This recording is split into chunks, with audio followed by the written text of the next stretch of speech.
17 जुलाई के to the point the Hindu analysis में आपका स्वागत है। आज हम इसको डिस्कस करेंगे और इसमें जो भी इम्पोर्टेंट न्यूज़ एडिटोरियल उसके बारे में चर्चा करेंगे। देखिए, इसमें जो इम्पोर्टेंट चीज़ मैं आपको पहले ही बता दूं कि कुछ का न्यूज़ है जो कि रिपीटेड है, ठीक है, रिपीटेड न्यूज़ है, और कुछ का आर्टिकल्स है जो कि आज इंपॉर्टेंट है, वो है कुछ एक या दो आर्टिकल्स है जो इम्पोर्टेंट है, तो उस हिसाब से आप इस चीज़ को देख सकते हो। जैसे कि सबसे पहली जो आज न्यूज़ आई हुई है उसमें है regarding Jagdeep Dhankhar is NDA's vice president candidate, ठीक है। तो उन्होंने जो अपना वाइस प्रेसिडेंट का कैंडिडेट है उन्होंने उस चीज़ के बारे में यहाँ पे बताया है, ठीक है। किसान पुत्रा ओवर के many hurdles to reach here, यहाँ पे नड्डा जी ने ये बात बोली है, तो उसके बारे में कुछ और ज़्यादा इंपॉर्टेंट कुछ खास नहीं है। वाइस प्रेसिडेंट क्या होता है, उस चीज़ के बारे में क्या क्या चीज़ें हमें पता होनी चाहिए, ये फिर हम कभी डिस्कस करेंगे एक अच्छे वे से। नंबर 2, यहाँ पे एक बड़ी अच्छी चीज़ बोली है जिसके बारे में हर एक गवर्नमेंट को विचार करना चाहिए, और ये न्यूज़ आपके GS2 से रिलेटेड है जिसको हम बोलते हैं गवर्नेंस। अब इसमें अगर आप एक चीज़ नोट डाउन करोगे तो इसमें एक चीज़ यहाँ पे निकल के आ रही है। मिस्टर मोदी ने बोला कि जो फ्रीबीज़ है, मतलब जो फ्रीबीज का कल्चर है उसके लिए क्वेश्चन दिया, क्योंकि जब वो बुंदेलखंड वाला जो एक्सप्रेसवे उन्होंने कल मतलब वहाँ पे देखा है, इनेगुरेट किया है, तो उसको देखते हुए उन्होंने बोला कि इस तरह की डेवलपमेंट होनी ज़रूरी है, ना कि फ्रीबीज। जैसे फ्री इलेक्ट्रिसिटी होगी, फ्री ये हो गया, फ्री वो हो गया, तो वो अगर ये खुद भी दे रहे हैं, मिस्टर मोदी गवर्नमेंट भी दे रही है, वो भी गलत है, और अगर कोई और दे रहा है वो भी गलत है। हाँ, आप अगर मान के चलो कि भाई फ्री एजुकेशन हो गया या फिर हेल्थ हो गया या फिर ये चीज़ होगी, उस पर पैसे अगर इन्वेस्ट कर रही है सरकार, वो सही है, लेकिन अदर देन दीज थिंग्स अगर कोई सरकार हर एक बंदे को वो फैसिलिटी दे रही है, वो बिल्कुल गलत है, ठीक है जी। तो ये तो दो ही न्यूज़ थी फ्रंट पेज पे। आगे हम डिस्कस करते हैं जो आगे इंपॉर्टेंट न्यूज़ है। आगे इंपॉर्टेंट न्यूज़ है रिगार्डिंग मंकी पॉक्स। देखिए, मैंने आपको पहले ही बताया कि जो आज का न्यूज़पेपर है उसमें रिपीटेड न्यूज़ ज़्यादा है। जो मतलब नई न्यूज़ है, जो इंपॉर्टेंट आर्टिकल्स है, वो आपको लास्ट में मिलेंगे, ठीक है, वीडियो के लास्ट में। अब यहाँ पे उन्होंने बताया Kerala to set up measures to control monkeypox, ठीक है।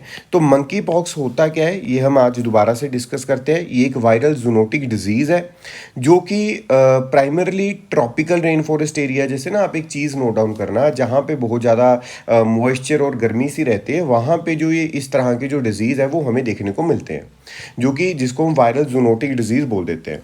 जो मंकी पॉक्स वायरस इन्फेक्शन है उसको हमने डिटेक्ट किया था स्क्विरल्स में, गैम्बियन पोच्ड रैट्स में, डॉर्माइस में, और सम स्पीशीज ऑफ मंकीज में, ठीक है जी।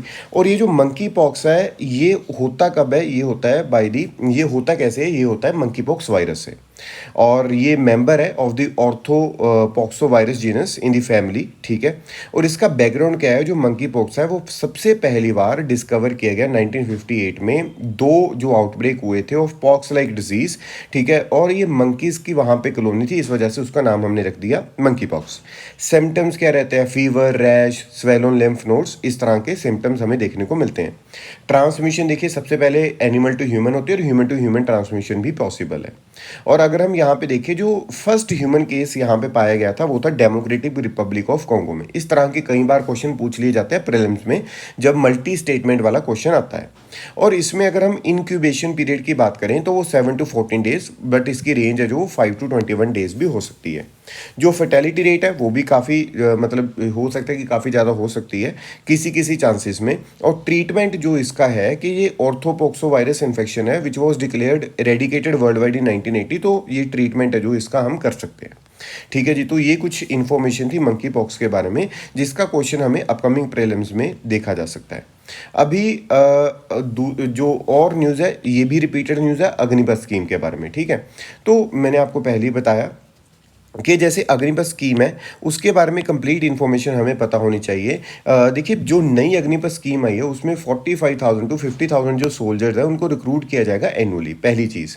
नंबर 2, यहाँ पे बोला जा रहा है of the total annual recruits जो 25% है वो कंटिन्यू मतलब उनको किया जाएगा कि जो अगले सालों के लिए, अगले 15 साल के लिए वो परमानेंट कमीशन में आ जाएंगे। ओनली 25%, जो 75% है उनकी छुट्टी कर दी जाएगी। और जो एस्पिरेंट्स है 17.5 ईयर्स से लेकर 23 ईयर्स तक वो एलिजिबल रहेंगे, इसमें क्या कर सकते हैं, वो अप्लाई कर सकते हैं। जो कमीशन्ड ऑफिसर्स हैं वो आर्मी के हाईएस्ट रैंक्ड ऑफिसर्स रहेंगे, और जो कमीशन्ड ऑफिसर्स हैं वो एक एग्जीक्यूटिव रैंक है जो वो होल्ड करेंगे in the Indian armed forces, ठीक है। और they would from a distinct rank in the armed forces different from any other existing ranks, okay. So जब वो उनके 4 साल, ये जो 4 साल टाइम पीरियड, मतलब 4 साल का ही टाइम पीरियड है इनकी जॉब का, तो जब ये 4 साल पूरे हो जाएंगे, ऑब्वियसली जो जो भी टर्म्स रहेंगी, जो भी कंडीशंस रहेंगी, वो उनके बाद में जो है परमानेंट इनरोलमेंट सिर्फ 25% करेगा, 75% की छुट्टी कर दी जाएगी। ये जो रिक्रूटमेंट हो रही है ये all India all class recruitment है, ठीक है, to the service, which means from any caste, region, class और रिलीजियस बैकग्राउंड। सो करंटली जो रिक्रूटमेंट है वो रेजिमेंट सिस्टम पे चलती है, based on the region and caste basis, लेकिन जो रिक्रूटमेंट ये वाली होगी वो किसी हर एक बंदे को यहाँ पे लेके साथ में चलेगी। नंबर 2, और जो चीज़ हमने यहाँ पे देखनी है, बेनिफिट क्या है उनके। देखिए 30% ऑफ जो उनकी सैलरी है वो एक सेवा निधि प्रोग्राम है, उसमें कंट्रीब्यूट होती रहेगी हर एक मंथ। और उसके बाद में 4 साल के बाद में हर एक सोल्जर को 11.71 लाख का एक लमसम अमाउंट मिलेगा, जिसमें आधे पैसे सोल्जर की होंगे और आधे पैसे गवर्नमेंट उनको डाल के देगी।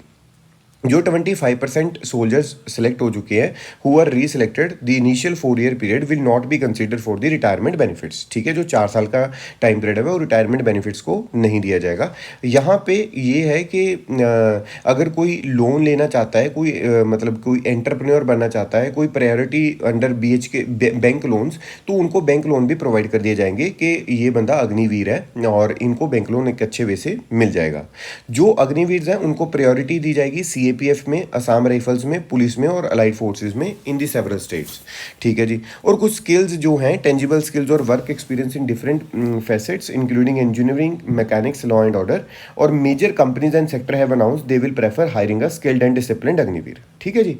और लास्टली अगर हम एडवांटेजेस की यहाँ पे बात करें अगर अग्निपथ स्कीम की, तो पहली चीज़ तो यहाँ पे यंगर आर्म्ड फोर्सेस हमें देखने को मिलेंगी कि जो करंट एवरेज प्रोफाइल है वो 32 ईयर है, वो कुछ कट डाउन हो जाएगी 4 से 5 साल। मतलब आप मान के चल सकते हैं 26 to 27 ईयर्स का जो एवरेज एज है, वो जो मतलब बोला जा रहा है कि जो आर्मी की एज है वो बढ़ती जा रही है, लेकिन वो थोड़ा कम होती दिखाई देगी।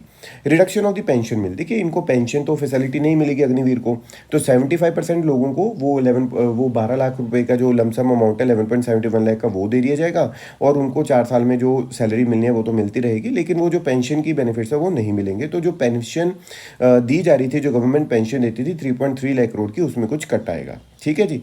फिर एज पर आर्मी कैलकुलेशन अगर हम देखें तो जो सेविंग्स हैं for the government in this tour of duty model for recruitment from just one sepoy would be around 11.5 crore, ठीक है, 11.5 crore. The army initially propose a 3 year service model.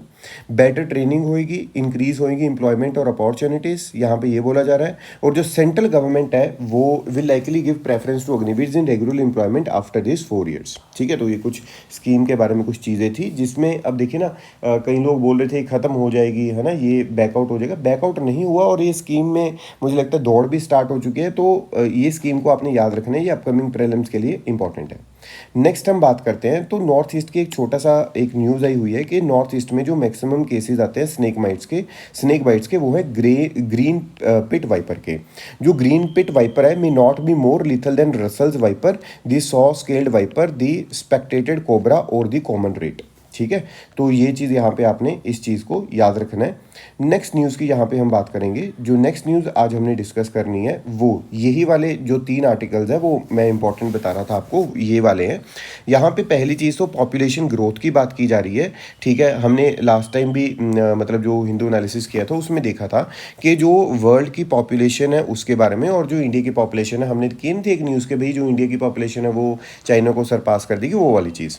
तो यहाँ पे पहली चीज़ तो जो यूनाइटेड नेशन डिपार्टमेंट है economic affairs and social affairs population division, उन्होंने एक वर्ल्ड पॉपुलेशन प्रोस्पेक्ट 2022 रिलीज़ किया, जिसमें उन्होंने बताया जो ग्लोबल पॉपुलेशन है वो 7.9 बिलियन इन 2021 और 2022 में वो 8 बिलियन होती नजर आएगी।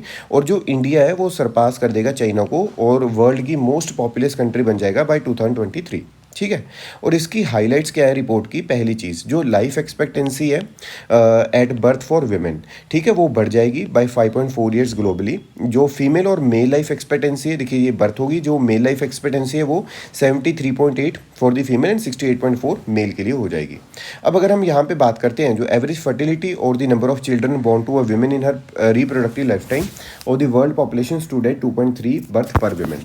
ग्लोबल फर्टिलिटी जो है is projected to decline further to 2.1 birth per women by 2050 और जो कंट्रीज है जैसे कि sub Saharan Africa are expected to continue growing through 2100 and to contribute more than half of the global population increase anticipated through 2050। अगर हम यहाँ पे बात करते हैं more than half of the projected increase in global population up to 2050 will be concentrated in just 8 countries. ये जो मतलब वो बोल रहे हैं कि 2050 तक जो इंक्रीज होती रहेगी ग्लोबल पॉपुलेशन वो 8 कंट्रीज में हमें देखने को मिलेगी।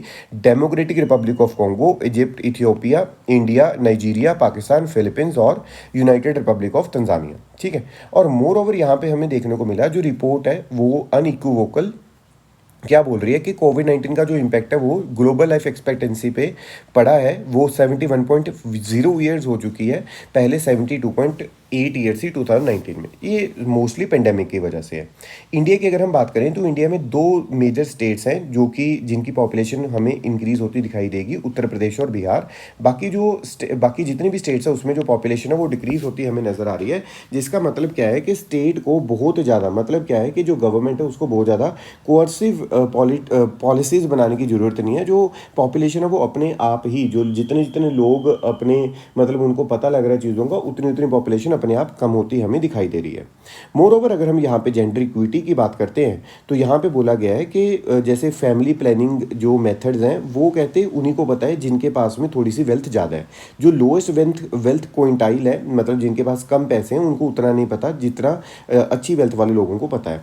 सो यहाँ पे एक कंक्लूजन ये बनाया गया, कहते हैं जो यूजेज है मॉडर्न कॉन्ट्रासेप्टिव्स का वो इंक्रीज होता है इनकम के साथ में, और मोर ओवर जो एम्प्लॉयड है वीमेन उसको ज़्यादा पता है मॉडर्न कॉन्ट्रासेप्शन के बारे में एज कंपैरिजन टू जो एम्प्लॉयड नहीं है वीमेन।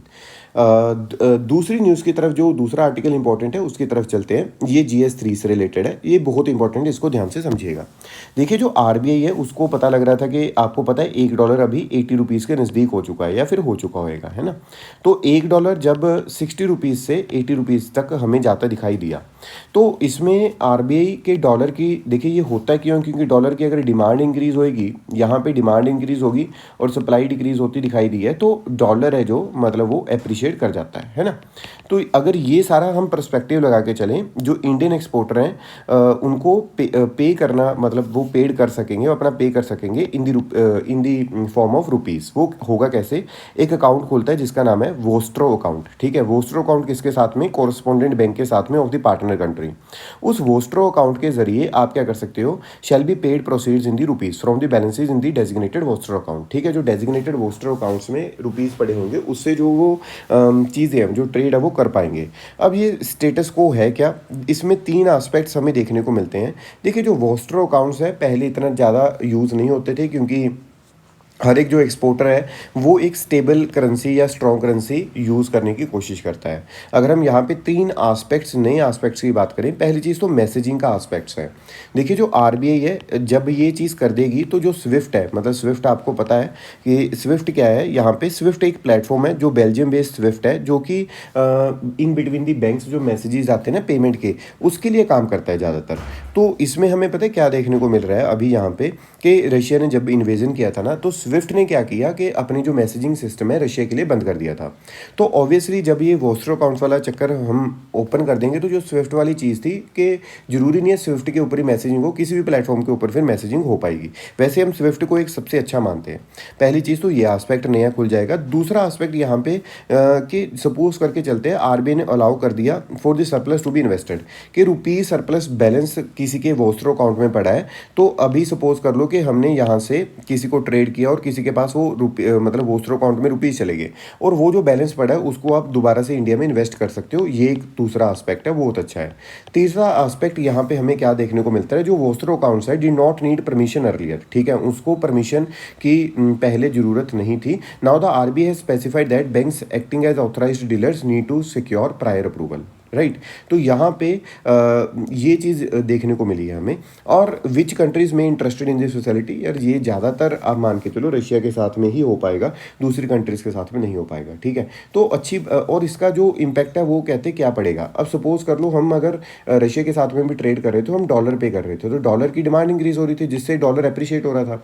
तो अगर ये डॉलर की डिमांड डिक्रीज होती हमें नजर आएगी और हमें वोस्त्रो अकाउंट से फ्यूल या क्रूड मिलना स्टार्ट हो जाएगा, तो काफ़ी हद तक जो डॉलर अप्रिशिएट हो रहा है वो ख़त्म, मतलब धीरे धीरे नीचे आना स्टार्ट हो सकता है, मतलब पक्का नहीं है लेकिन हो सकता है।